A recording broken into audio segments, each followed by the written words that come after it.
तर एकत्र येण्यावरून दोन्ही ठाकरे बंधूंनी मुख्यमंत्री देवेंद्र फडणवीसांना जोरदार टोला लगावलाय। आमच्या दोघांमधला अंतरपाठ अनाजी पंतांनी दूर केला असं उद्धव ठाकरे यांनी म्हटलेलं आहे। तर जे बाळासाहेबांना जमलं नाही आम्हाला एकत्र आणणं ते देवेंद्र फडणवीसांना जमलं, अशा शब्दांमध्ये राज ठाकरे यांनी देखील देवेंद्र फडणवीस यांच्यावर निशाणा साधला। मी माझ्या मुलाखतीमध्ये एक म्हटलं होतं की ज्याच्यातनं या सगळ्या गोष्टी खरं तर सुरू झाल्या, आणि मी असं म्हटलं होतं की कोणत्याही वादापेक्षा आणि कुठच्याही भांडणापेक्षा महाराष्ट्र मोठा आहे।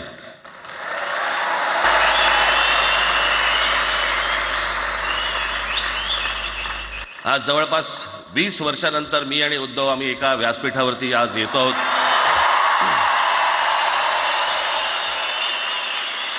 जे माननीय बाळासाहेबांना जमलं नाही, जे अनेकांना जमलं नाही, आम्हाला दोघांना एकत्र आणायचं ते देवेंद्र फडणवीसला जमलं।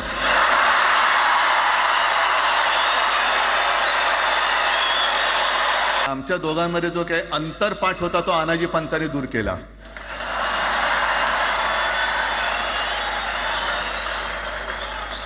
आता अक्षता टाकण्याची काय तुमच्याकडनं अपेक्षा नाहीये। आता माघार घेतली ना, मग माघार घेतली त्याचं काय करायचं? मग वेगळ्या ठिकाणी वळवा सगळं प्रकरण, वेगळ्या ठिकाणी। म्हणजे कुठे? ठाकरेंची मुलं इंग्रजी मीडियम मध्ये शिकली, बरं मग पुढे? म्हणजे दादा भुसे मराठी मीडियम मध्ये शिकून शिक्षण मंत्री झाले, देवेंद्र फडणवीस इंग्रजी मीडियम मध्ये शिकून मुख्यमंत्री झाले। कुठे काय शिकले याचा काय संबंध? अहो कोणाकोणाची मुलं इथे परदेशामध्ये शिकतायत, याद्या आहेत आमच्याकडे। त्याचं काय करणार आहात तुम्ही? आणि त्याच्यातल्या त्याच्यात मंत्रिमंडळातल्या एक एक मंत्र्याचं हिंदी आहे का? फेफरं येईल, फेफरं। हे असले प्रश्न महाराष्ट्रात विचारले जातात। Lalkrishna Advani Saint Patrick high school Christian missionary school मध्ये शिकले, हिंदुत्वावर शंका घेऊ का त्यांच्या? कॉन्व्हेंट स्कूल मध्ये शिकलेले आहेत अडवाणी। दक्षिण भारतामध्ये बघा, तमिळच्या प्रश्नावरती, तेलुगूच्या प्रश्नावरती कडवटपणे समोर येऊन उभे राहतात। कोण विचारते तर तुमची मुलं कुठे शिकली आणि तुम्ही कुठे शिकलात? तो एक गद्दार काल एक बोललाय, जय गुजरात।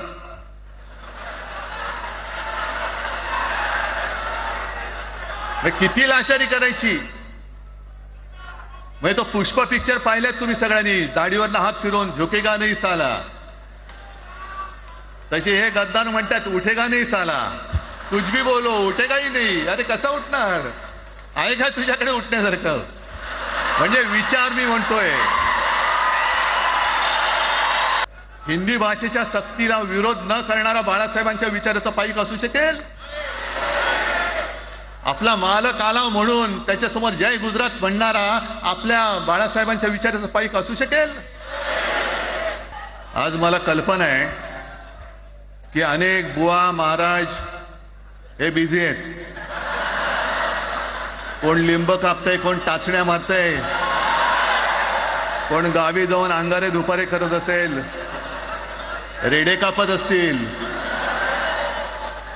त्या सगळ्यांना सांगतो, या सगळ्या भोंदूपणा विरुद्ध माझ्या आजोबांनी लढा दिला होता आणि त्यांचे आम्ही वारसदार म्हणून तुमच्या समोर उभे ठाकलेलो आहोत।